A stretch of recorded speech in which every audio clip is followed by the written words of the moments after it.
What's going on, everybody? Welcome back to another video. I'm Gary, and today we have a 2007 Honda Accord right behind me here. What's special about this one?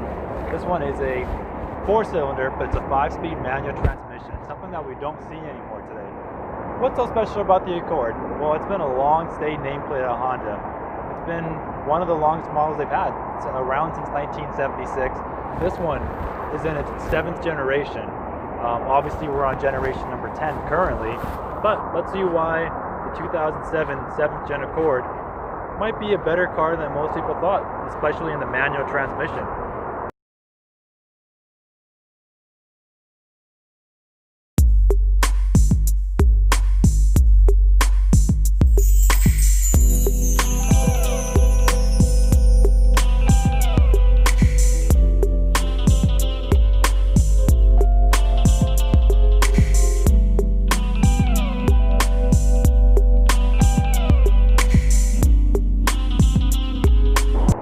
Guys, starting off with the front end now, the Accord never really had too much of any lines or anything on the hood. This one itself, now back in 2007, we never really had too much going on. We had halogen low beams, high beams, turn signals coming into the lower fascia. Now this one actually had an add-on for an aero kit you can usually get at the factory. Most of them did not come with this lower front body kit on there. This right here, fake vents. Nothing really to showcase too much.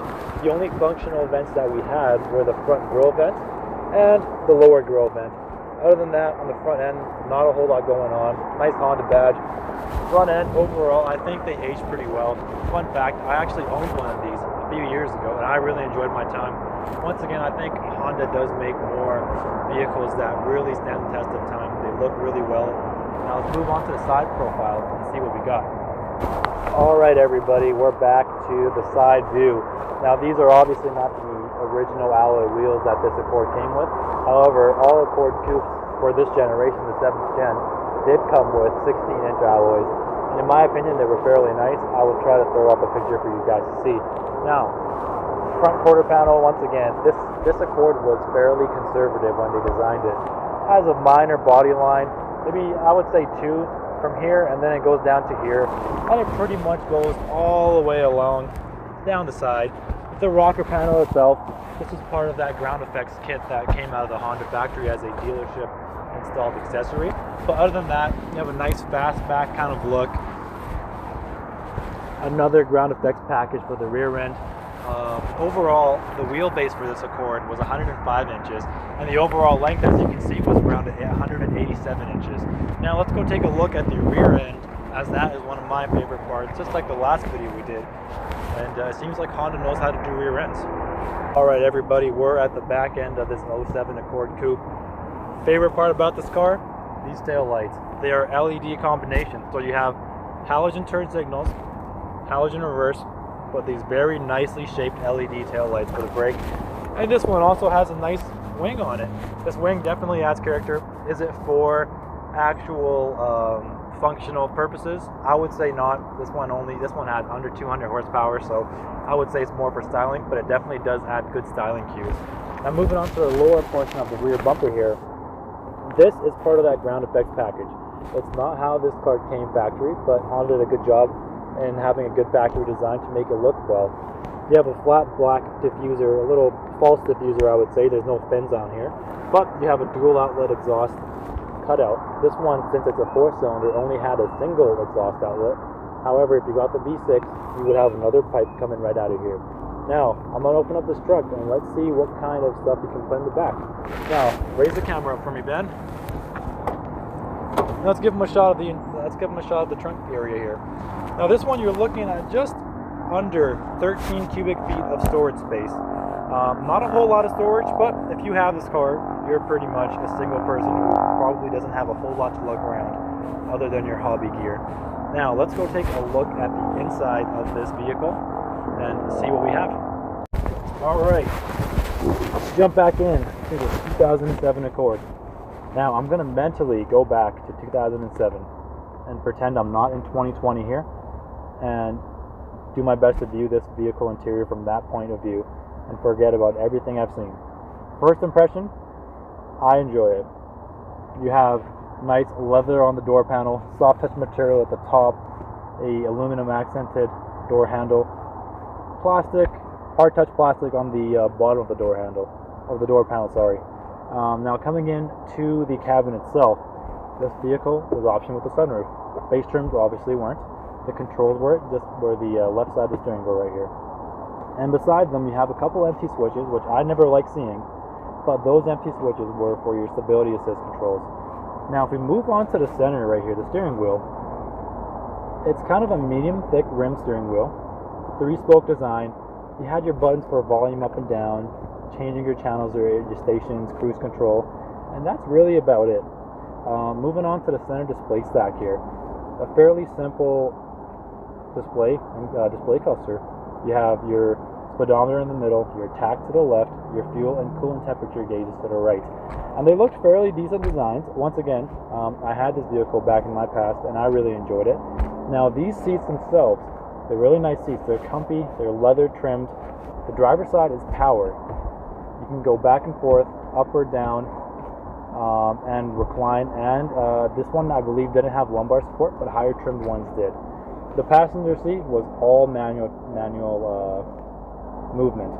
Now coming onto the center stack, these were notorious for getting damaged internally and just blanking out and never working again. So a lot of people did end up replacing them with a aftermarket stereo, usually in this spot, because if you don't do it here, you would have to replace this entire piece and it's more expensive.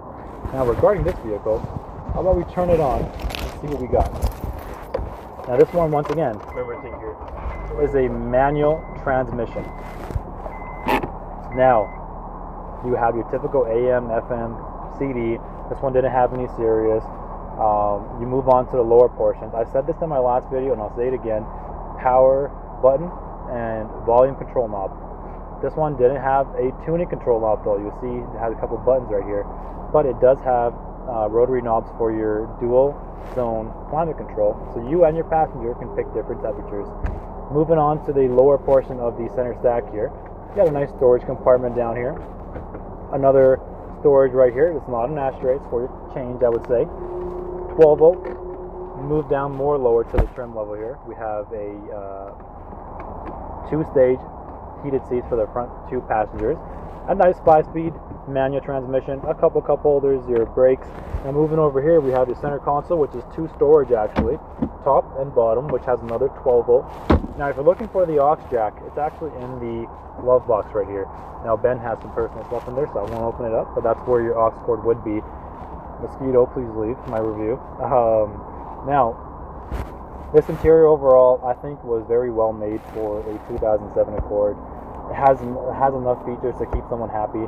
If you went all the way to the top of the Accord Coupe lineup, you would have a display unit for your navigation.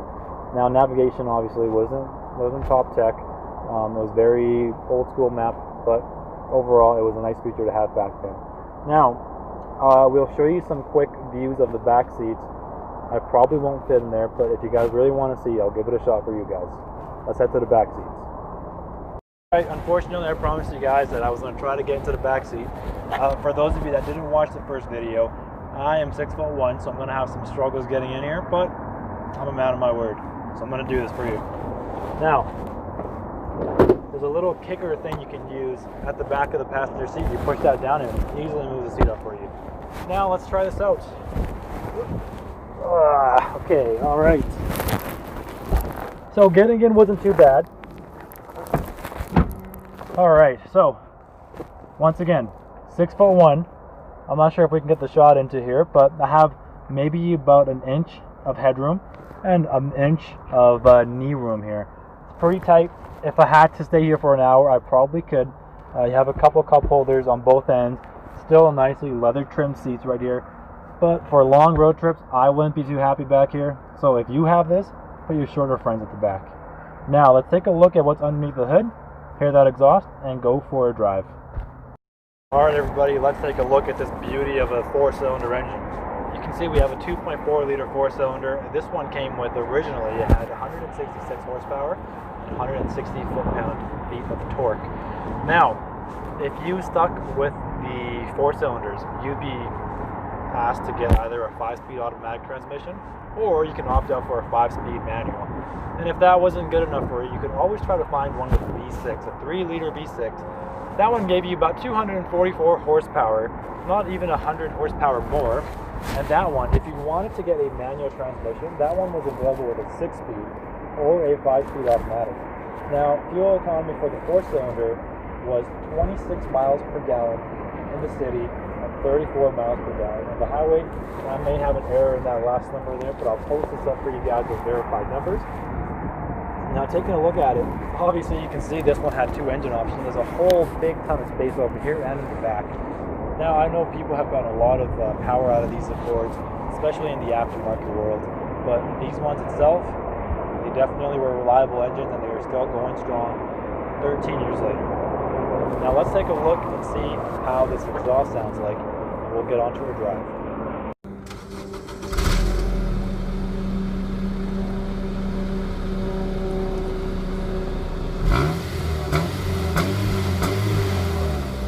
Alright everybody, we are going on our drive.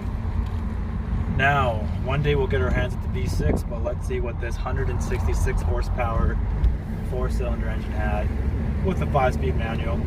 And every manual transmission always makes it so much more fun to drive. I would always drive a car in manual if I had the option to, instead of an automatic. But automatics definitely has its pros in certain circumstances. Now, alright. Car coming over there, Benji. And I want to say a big thank you to my good friend Ben, who allowed me to borrow his car for a little bit of time here so we can do this review and make it happen.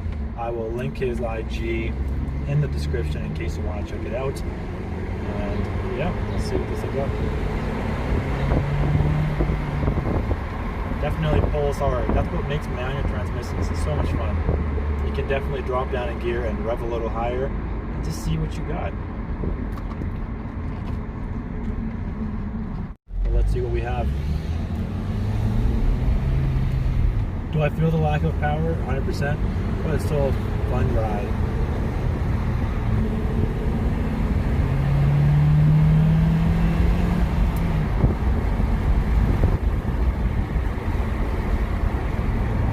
That air feels really good. Now in terms of a 0 to 60 time, you'll definitely not be winning drag races with this vehicle, but what it was made for really was a fun, sporty, affordable drive for that single or couple. Good on gas, reliable, and something you could have fun with from time to time.